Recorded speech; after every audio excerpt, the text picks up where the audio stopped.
And we're back here on Menace TV. It was like my. Whoa, shit, is that how she sounded? It was like my. You said it was your third day?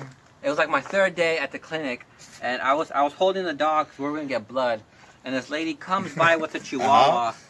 Yeah, you guys do the jugs there. And she had those little extendo leashes.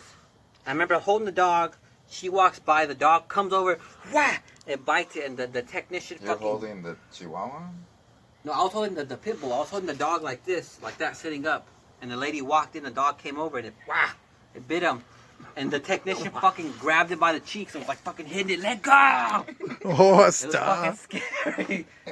And she was like, oh my god! She was like, oh my god, my dog! I remember what happened. I think You it get a punctured a discount. lung. Happy holidays. I know. Oh, I'm Jesse, by the way. I let go of the dog.